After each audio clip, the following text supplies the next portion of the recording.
A Course in Miracles text, Chapter 25, The Remedy, Section 2, The Appointed Task. It cannot be that it is hard to do the task that Christ appointed you to do, since it is He who does it. And in the doing of it, will you learn the body merely seems to be the means to do it. For the mind is His, and so it must be yours. His holiness directs the body through the mind at one with Him, and you are manifest unto your holy brother as he to you. Here is the meeting of the holy Christ unto Himself, nor are any differences perceived to stand between the aspects of His holiness, which meet and join and raise Him to His Father, whole and pure, and worthy of His everlasting love. How can you manifest the Christ in you except you look on holiness and see Him there? Perception tells you you are manifest in what you see. Behold the body, and you will believe that you are there. And every body that you look upon reminds you of yourself, your sinfulness, your evil, and above all, your death. And would you not despise the one who tells you this, and seek his death instead? The message and the messenger are one, and you must see your brother as yourself. Framed in his body, you will see your sinfulness wherein you stand condemned. Set in his holiness, the Christ in him proclaims himself as you.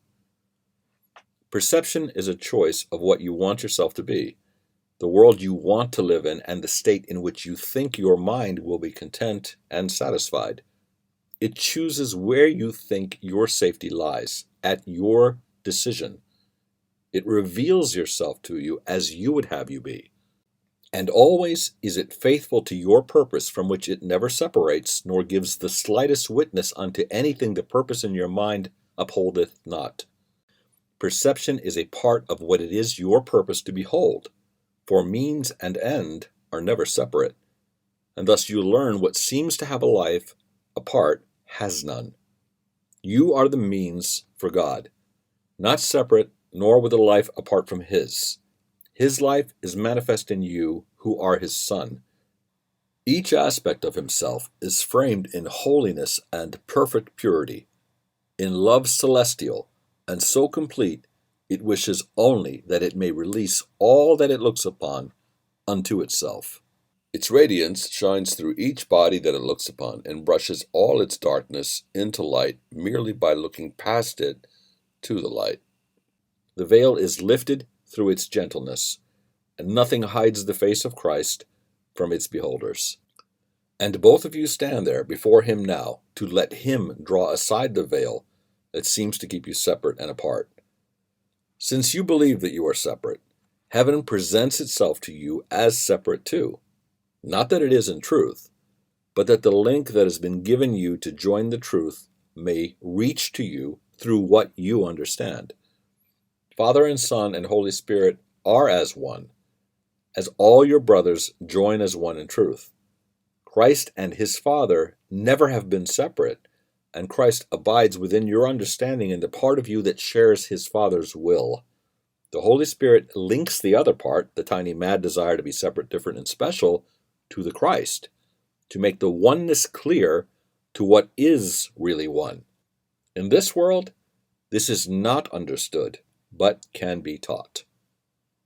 The Holy Spirit serves Christ's purpose in your mind, so that the aim of specialness can be corrected where the error lies.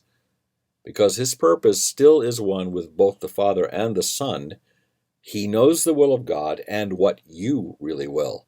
But this is understood by mind perceived as one, aware that it is one, and so experienced. It is the Holy Spirit's function to teach you how this oneness is experienced, what you must do that it can be experienced, and where you should go to do it.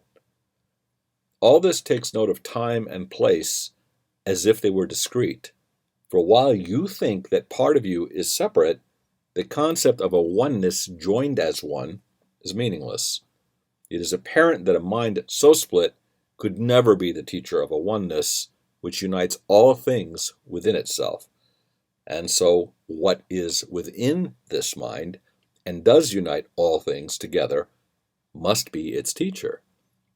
Yet must it use the language which this mind can understand in the condition in which it thinks it is, and it must use all learning to transfer illusions to the truth, taking all false ideas of what you are and leading you beyond them to the truth that is beyond them.